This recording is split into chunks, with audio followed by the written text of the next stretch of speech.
नमस्कार किसान साथियों। हमारी खेती में सबसे बड़ा खर्च खाद पर होता है, खासकर यूरिया और डीएपी पर। हर सीजन में खाद की बढ़ती खपत किसानों की जेब पर असर डालती है।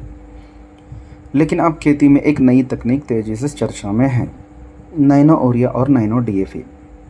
हाल ही में दैनिक भास्कर में छपी एक रिपोर्ट के अनुसार इन नैनो उर्वरकों के उपयोग से खेती की लागत कम करने और उत्पादन बढ़ाने की संभावना बताई गई है।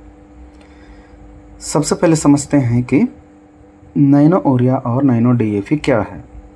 सामान्य यूरिया और डीएपी 50 किलो की बोरियों में आते हैं, जिन्हें खेत में डाला जाता है। लेकिन नैनो यूरिया और नैनो डीएपी तरल यानी लिक्विड रूप में आते हैं। अब समझने वाली बात यह है कि तरल और लिक्विड, जैसे हम पानी को जैसे बोतल में डालकर उपयोग करते हैं, उसी प्रकार नैनो डीएपी और यूरिया ऐसे ही बोतल में आती है।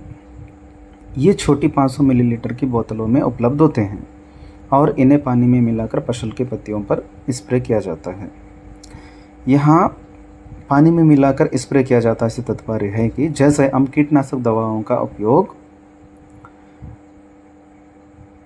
हम मोटर पंपों के माध्यम से जैसे छिड़काव करते हैं, उसी प्रकार इससे भी पानी में मिलाकर धान के पत्तियों पर छिड़काव किया जाता है। विशेषज्ञों के अनुसार नैनो उर्वरकों के कण बहुत छोटे होते हैं, जिससे पौधे पोषक तत्वों का बेहतर उपयोग कर पाते हैं। निर्माता कंपनी के अनुसार 500 मिलीलीटर नैनो यूरिया की एक बोतल एक बोरी पारंपरिक यूरिया के बराबर प्रभाव देने का दावा करती है।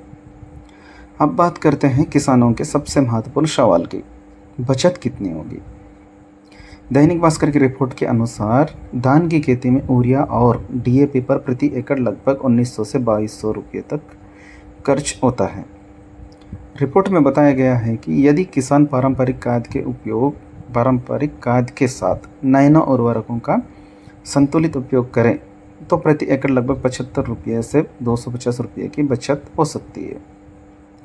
उदाहरण के लिए, यदि किसी किसान के पास 15 एकड़ खेती है तो अनुमानित रूप से लगभग 3750 रुपये तक की बचत संभव हो सकती है। इसके अलावा भारी बोरियों को ढोने और खेत तक पहुंचाने की परेशानी भी कम हो सकती है। रिपोर्ट में यह भी बताया गया है कि कई परीक्षणों में 5 से 8% तक उत्पादन बढ़ने के संकेत मिले हैं। विशेषज्ञों का मानना है कि रासायनिक उर्वरकों के अत्यधिक उपयोग से मिट्टी की उर्वरा शक्ति प्रभावित हो सकती है, जबकि नैनो उर्वरकों का संतुलन उपयोग पोषक तत्वों की उपयोग क्षमता बढ़ाने में मदद कर सकता है। हालांकि किसी भी नई तकनीक को अपनाने से पहले कृषि विभाग, कृषि वैज्ञानिक या कृषि विस्तार अधिकारियों की सलाह आवश्यक लें। तो किसान भाइयों, नैनो यूरिया और नैनो डीएपी खेती में एक नई संभावना के रूप में सामने आ रहे हैं। सही जानकारी और उचित उपयोग से यह तकनीक किसानों के लिए लाभदायक साबित हो सकती है।